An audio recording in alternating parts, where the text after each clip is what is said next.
On the morning of Friday, January 4, 2019, a sharp alarm pierced the calm of Temple, Texas, summoning the Temple Police Department's patrol team to the home of 32-year-old Michael Swearingin in Bell County. A dog barked insistently from within the locked house, yet no one answered as the alarm company dialed Michael's phone repeatedly. The calls rang into an eerie silence, planting seeds of unease among the officers. Crime was a rare intruder in this serene neighborhood, and they suspected the dog's barking might have triggered the alarm by mistake.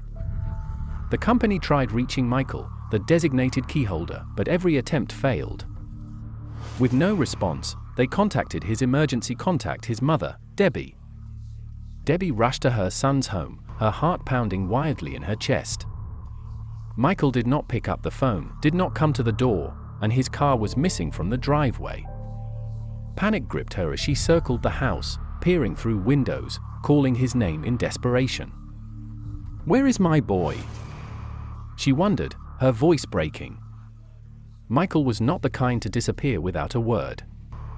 She recalled him mentioning he had been with Jenna Scott, his 28-year-old close friend, the day before. Clinging to a faint hope, Debbie dialed Jenna's number, only to be met with a cold, endless ring. Dread swelled like a tidal wave, prompting her to call Jenna's mother, Karen, who revealed that she had last seen Jenna when dropping her off to meet Michael. That answer struck like a thunderbolt. Jenna was with Michael. Suspicion roared to life, driving them to alert the police. 2 missing persons reports were filed, one for Michael, one for Jenna, igniting a tense and urgent search. The families and police scoured every corner, but no trace emerged. Anxiety piled upon itself, morphing into a relentless nightmare with no end in sight. It was as if they had evaporated from the earth, leaving nothing behind, forcing investigators to work backward through the emptiness to piece together what had happened and who they were searching for. Michael, born and raised in Temple, Texas, was the ideal son, placing faith and family above all else. He carried a sweet, gentle nature, attended church regularly, had professed his faith, and was baptized. His life seemed blessed. He worked at Spectrum, a company specializing in fiber optics, cable television, and internet services, where he excelled and built a network of close friends. He owned his own home, had once had a girlfriend, and showed care for everyone around him. Jenna Scott, one of Michael's dearest friends, was raised in the warmth of a tight-knit family. She brimmed with energy and activity from infancy, a whirlwind of life. Her family moved to Texas when she was around 16, just after she earned her driver's license. She graduated high school and gave birth to her daughter, Emery, at 18, with her family offering unwavering support. Jenna had once dated Debbie's son, but the pressures of parenting at such a young age led them down separate paths. Still, both families strove to ensure their actions always served Emery's best interests. Jenna proved a devoted mother, showering Emery with love and doting care, doing her utmost as a young parent. In 2012, at 22, Jenna earned a nursing degree, later enrolling in a master's program for counseling, driven by a deep compassion and a desire to transform lives.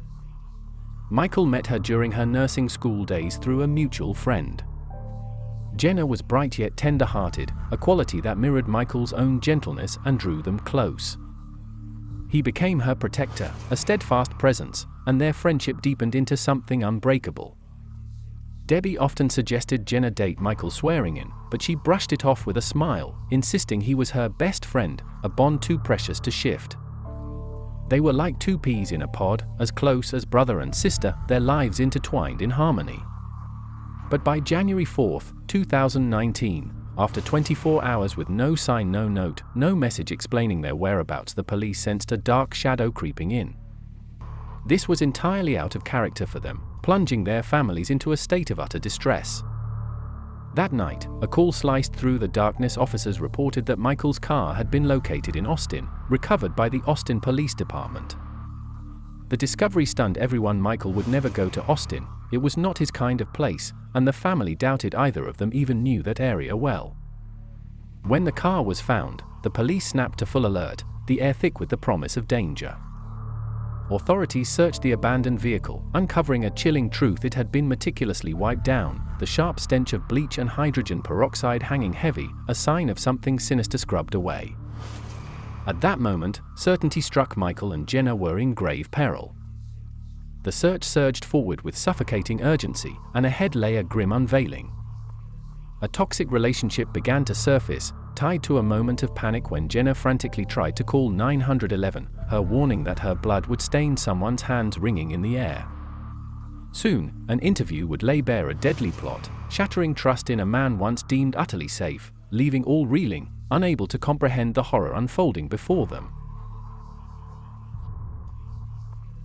On January 4th, a shroud of unease fell over Temple, Texas, as Jenna Scott and Michael Swearingin were reported missing, leaving their families in a state of chaos. 3 days later, on Monday, detectives stepped into their homes, confronting the anxious faces of relatives and friends, pressing for every scrap of detail about their last known moments. On January 3rd, Jenna had sent text messages to her mother, Karen, stating she would stay with Michael. Karen brought up other plans they had discussed, but Jenna stood firm in her choice to remain with him. Emery's birthday, Jenna's daughter, approached, with the family deep in preparation, so why would she abruptly abandon it all without a word? The question pierced their hearts like a jagged blade, igniting a fire of doubt that refused to fade. In their turmoil, the families unveiled a theory that chilled the blood: Jenna and Michael might have been hunted by Cedric Marks, Jenna's former boyfriend. Investigators followed the trail, discovering that Jenna met Cedric, a 40-year-old man, on Tinder in 2015. Their relationship spanned 3 years, a volatile rhythm of passion and detachment. Cedric carried a magnetic allure, an MMA fighter with a string of triumphs, teaching self-defense to women, projecting the image of an ideal man.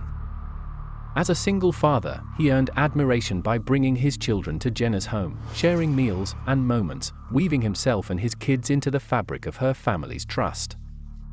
But after 3 years, the illusion shattered. The family recounted how the relationship descended into violence. Cedric had choked Jenna, struck her, leaving her quaking in terror. Witnessing her anguish, they vowed to protect her. In 2018, they filed for a protective order, convinced it was the only shield against his relentless destruction of her life. At the hearing, Cedric portrayed Jenna as an unhinged woman, while she bared her truth. The judge, unmoved, denied the order, and Jenna, in a surge of desperation, warned that her blood would mark his hands if disaster followed. The detectives pressed deeper, learning that in August of 2018, Cedric faced charges for breaking into Jenna's home. She and Emery were inside, and Jenna, trembling, dialed 911, reporting his breach. The district attorney ordered a criminal investigation, and a detective contacted Cedric, urging him to turn himself in. That night, he fled to Michigan, leaving a federal warrant hanging over him. Now, 5 months later, with Jenna and Michael gone, terror gripped their families. Had Cedric returned to Texas, fueled by a thirst for revenge? At the station, detectives called upon the United States Marshal Service, a force adept at tracking fugitives like Cedric with federal warrants.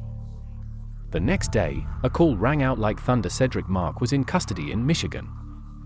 The Marshals task force had traced his phone, catching him in a mall in Grand Rapids, where he was subdued. 2 detectives, Ashley and a colleague, flew to Michigan without hesitation. While Cedric remained detained under the federal warrant, they visited his registered address in Muscatine, a house owned by his wife, Yanel McDonough. The sight there defied reality. Cedric lived with Yanel, their 2 children, and Maya Maxwell, his pregnant girlfriend, bearing his child, all crammed together in a chaotic, surreal household. The detectives seized the chance, inviting Yanel and Maya to speak, hoping to glean more about their prime suspect. They were not the focus of the investigation, but their proximity raised questions. What did they know?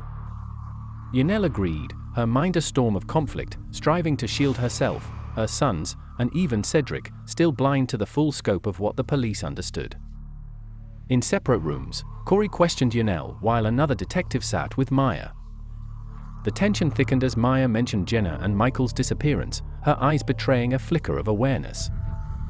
The detectives leaned in, and Maya's revelation burst forth like a detonation. Cedric had killed Michael and Jenna, and she had seen it unfold. I could when I could. Maya Maxwell, once Cedric Marks' girlfriend, quivered as she recounted her tale. She had strained to provide every detail when the moment allowed, her assistance unrelenting despite the fear that clenched her soul. Unveiling the truth was a harrowing burden. She had fought to survive in that maelstrom of horror, a choice she knew was selfish when weighed against the fates of Jenna and Michael. Tears spilled as she offered an apology, a raw plea from her depths, as if seeking to ease the agony of a crime she could not halt.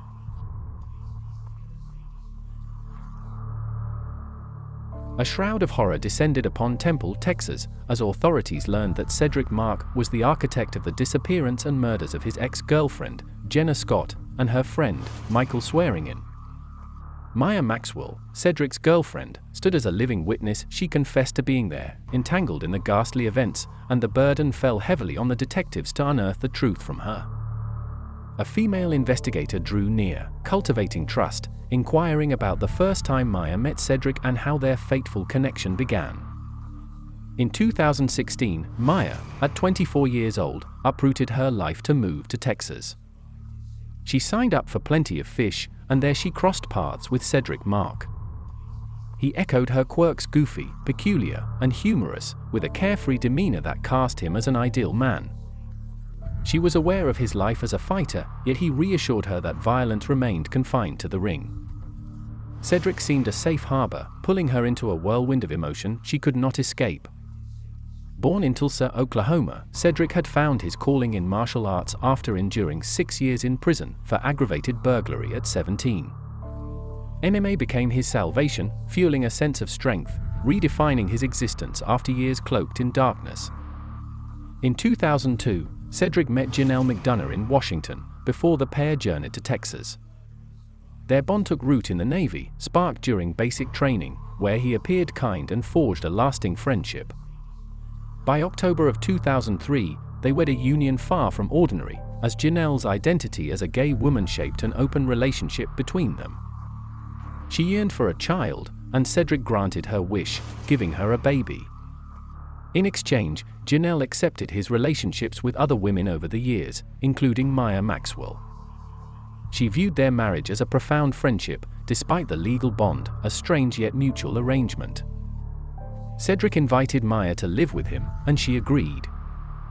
His sons embraced the plan, and everything appeared perfect.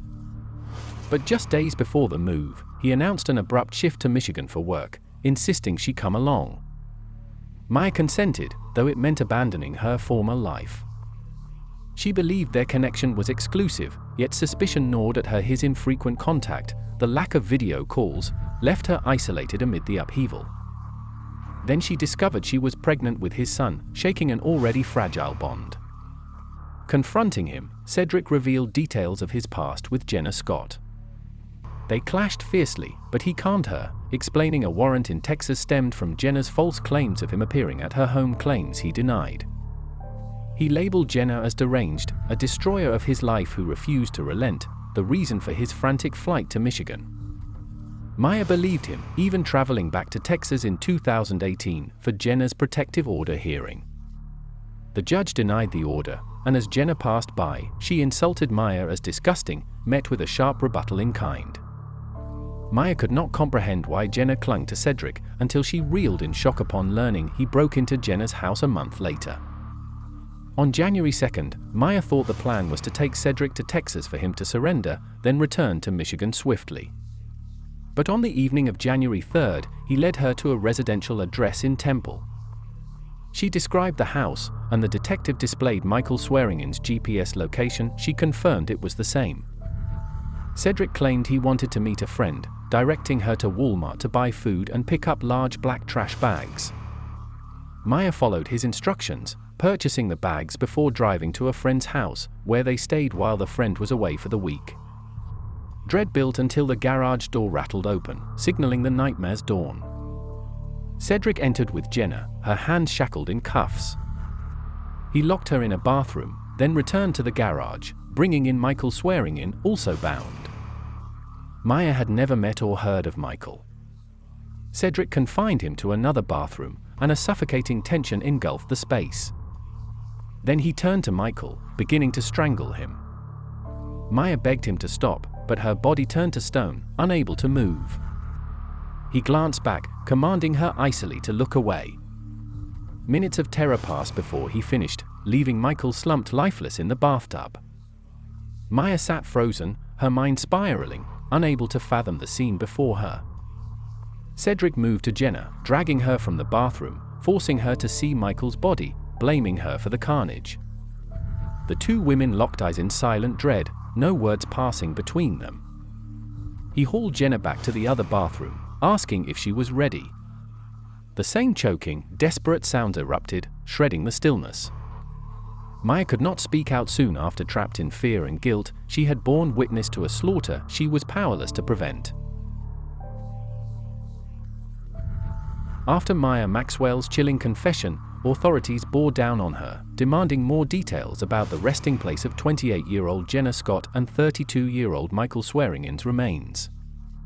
She recounted how Cedric meticulously cleaned the scene, then drove with her to Austin.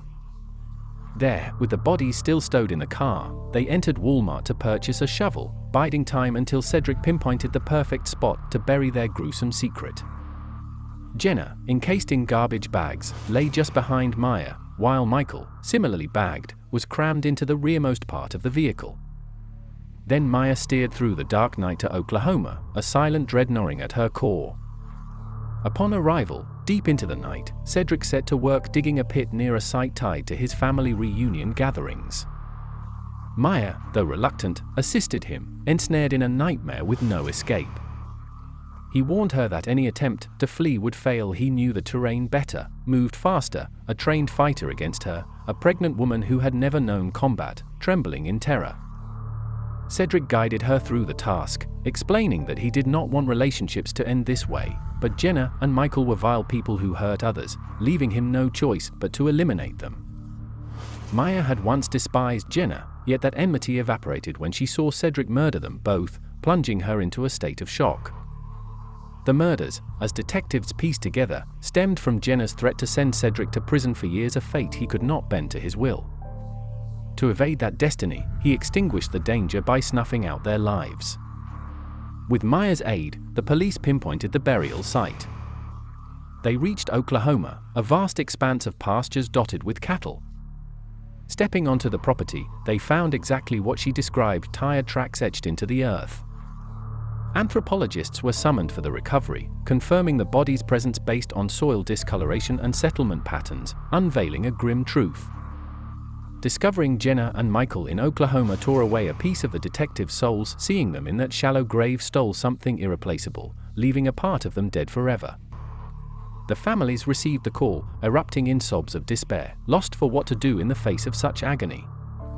When word came that Jenna and Michael lay in a shallow Oklahoma grave, devastation swallowed them whole, an unbearably difficult moment etched in time.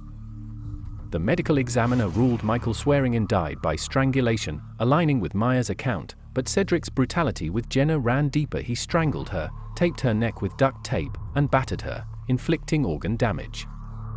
Any single injury could have been fatal, the autopsy revealed. With Maya's tale laid bare and the victims' bodies unearthed, police resolved to charge her with 2 felony counts of tampering with evidence. She had admitted that calling 911 upon seeing Jenna could have stopped it all, yet detectives saw no remorse in her, only frustration at the outcome, anger at being caught, not regret for her role. Attention shifted to Cedric Marks, held on a federal warrant in a Michigan jail. He faced no murder charges yet, a deliberate move to ensure he did not resist extradition, and returned to Texas believing it was solely for a burglary warrant, unaware of the broader net closing in. On February 2nd, nearly 1 month after Jenna and Michael vanished, Cedric began his journey to Texas. Less than 150 miles from Temple, chaos erupted. A call announced his escape, leaving investigators stunned. They learned Cedric had kicked out a transport van window while parked at a fast food restaurant, breaking free into the unknown. His pattern was clear: eliminate anyone who could cage him. With Jenna and Michael gone, his next targets could be the victims' families or the detectives who knew his capacity for violence. Fear surged through all involved families. Panicked, investigators scrambled to shield them, pouring every resource into spreading word to those hunting the dangerous fugitive, desperate to recapture him. An urgent manhunt erupted to apprehend Cedric Marks, a former MMA fighter suspected of the cold-blooded murders of Jenna Scott and Michael Swearingin. His escape sent shockwaves through all involved, but law enforcement swiftly regained composure, directing marshals to hunt him down, deploying prison guards, and mobilizing every available force to track the fugitive. A canine unit entered the fray, offering a beacon of hope to cut through the night. The dog zeroed in on the precise spot where Cedric leapt from the van, his barefoot print still etched in the ground. It raced forward like the wind, guiding the team to a house, where it fixated on a trash bin. With a forceful kick, the bin toppled, and Cedric sprang forth, having crouched within for 8 grueling hours, poised to outwait the cordon only to have fate thwart his plan. Authorities escorted Cedric to the Temple police station for interrogation. Locked in solitary confinement, he faced detectives who demanded answers about Jenna and Michael. He reacted with feigned shock, denying any involvement, insisting he was blameless. The terse exchange ended in a blaze of anger. He accused the police of destroying his life, his voice thick with bitterness. Soon after, Cedric was charged with double capital murder, confined behind bars, staring down the death penalty like an inescapable shadow. Yet from his cell, he doggedly maintained his innocence, defying the overwhelming evidence stacked against him. I can only imagine what's going on with their family, and I am so sorry for their losses, but I did not and had nothing to do with this. Despite what the media put out, I was not trying to escape. I was actually in fear, and I was not going anywhere at all. More than 1,000 miles away, the news of Cedric Marks's arrest sent ripples through Bloomington, Minnesota, jolting local authorities. They connected him to an unresolved missing persons case from 10 years prior, a chilling enigma yet to be unraveled.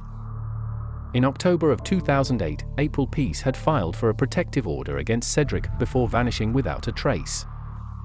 Minnesota detectives contacted Temple police, disclosing that Cedric had long been their top suspect in April's disappearance. She had encountered him through an online dating website, and for the first year, their relationship thrived. She likely fell deeply in love with him, ensnared by emotion. In 2005, April became pregnant and bore a son with Cedric. Around the same time, he fathered a child with Janelle McDonough, the two births separated by a mere 4 months. April stayed with her family for a spell, but bliss quickly fractured. She confided that a fight broke out when she went out, and Cedric choked her in a fit of rage. She reported it to the police, but no action ensued. She severed ties, striving to reclaim her life. By March of 2009, April and her son sought sanctuary at a women's shelter, the last place she was sighted. A shelter worker reached out to her family, warning that April had been absent all night, and without her return, her son faced being turned over to Child Protective Services. The family's frantic calls went unanswered. April vanished entirely, and the court ruled she had abandoned her child, granting custody to Cedric despite her family's vehement protests. In the end, a relative took on the task of raising the boy. 10 years later, as Cedric and Jenna plunged into a turbulent relationship, the old pattern resurfaced: quarrels, violence, and disappearance. The eerie repetition sparked a chilling question among detectives: were they facing a serial killer, a shadow casting terror across the years? Cedric Marks, 44 years old, stood accused of murdering his ex-girlfriend Jenna Scott and her best friend Michael Swearingin, aided by his current girlfriend, Maya Maxwell. A chilling plot slowly coming to light. It was a vengeful fury Cedric burned with rage over Jenna's criminal charges against him, a stain threatening his freedom. Jealousy also simmered within. He suspected something unspoken between Michael and Jenna, a spark that fueled a deadly blaze consuming them both. Yet his shadow stretched further. 10 years earlier, Cedric had been a suspect in the mysterious disappearance of April Pease, igniting fears that authorities might be chasing a serial killer. Protective orders, physical abuse, strangulation, these were not random acts, but a sinister pattern defining Cedric's nature. On January 30, 2019, investigators from Texas and Minnesota joined forces, questioning multiple witnesses in the April Pease case, including Kelly Sorensen, another of Cedric's girlfriends from that time. Kelly met with police from both states, recounting what she had seen between April and Cedric. She dropped a bone-chilling revelation: Cedric had killed April Pease, and she had been present when it happened. April Pease first vanished in 2009 amid a fierce custody battle with Cedric. Kelly revealed that Cedric knew prison loomed, but he refused to lose his son. He tracked April to a women's and children's shelter, a haven shielding them from violence. He stalked her, watched her every move, and as she returned to safety, he and Kelly dragged her into a car, sealing her fate with a decision to end her life. Despite Kelly's assistance, investigators failed to locate April's body, a hope shattered. April's loved ones, after the first year, accepted she was no longer alive, yet clung to the desire to recover her remains, a wish echoed by detectives still searching. 10 years later, new evidence emerged, casting a damning light on Cedric's guilt. Kelly had once been arrested for harboring a fugitive, but the charges were dropped, and she persisted in aiding the investigation, seeking April's resting place to bring closure to all. Janelle McDonough reached out to the police, handing over items beyond the search warrant scope. Among them was a box of Cedric's keepsakes, holding a tape recorded before April's disappearance. In it, he spoke of his deep love for his sons, his longing to reunite them, and his resolve to reclaim his son at any cost, a resolve he had cemented. To the investigators who knew him, it rang as a silent confession echoing through the years. Cedric faced charges for April Pease's murder while jailed in Bell County. 2 years passed, and Minnesota prosecutors hesitated to advance April's case, but Texas prosecutors stood ready if they could turn Cedric's accomplice, Maya Maxwell. Her testimony was the linchpin. Without it, the case teetered. Prosecutors offered a lighter sentence for her cooperation, and Maya accepted, pleading guilty to 2 counts of tampering with a corpse, receiving 20 years in prison with a chance at parole. She admitted revealing everything, acknowledging that in Texas, it meant being part of the crime, yet she accepted it for justice to prevail. On Monday, April 17, 2023, Cedric Marks' trial for the murders of Jenna Scott and Michael Swearingin commenced. Arrogant and self-assured, Cedric believed he outsmarted everyone, convinced he knew the law better than any attorney, choosing to defend himself, a bold, prideful gambit. Prosecutors countered with a mountain of circumstantial evidence, phone data pinpointing his locations, aligning perfectly with the murders, footage from Henrietta, Oklahoma, capturing him and Maya purchasing shovels. 2 weeks into the trial, Maya took the stand as the state's star witness. Her entrance shifted the courtroom's air. She avoided Cedric's gaze, tears streaming as she broke down, repeatedly expressing remorse in a flood of regret, starkly contrasting the man she once trusted. She insisted Jenna and Michael did not deserve death at the hands of a sick man like Cedric, a wicked soul who manipulated the women he ensnared. After a grueling 6-week trial, the jury delivered its verdict. Cedric Marks was found guilty of double capital murder for Michael and Jenna, sentenced to death. Families found faint comfort knowing he would suffer for his deeds, but no justice could erase the loss of 2 young lives so brutally taken. Michael and Jenna's case closed with this conviction, yet April's remained open, charged but unresolved, for murder knows no statute of limitations. Cedric Marks had ripped 2 remarkable people from their families, leaving an eternal wound. No mother, no family should endure such torment, a nightmare that would never fade. Maya Maxwell waived her right to appeal. After serving for years in prison awaiting trial, she is eligible for parole. Cedric Marks and Kelly Sorensen are waiting trial for the murder of April Pease. Police in Bloomington, Minnesota have issued a reward for information that may lead to the recovery of evidence in April Pease's case.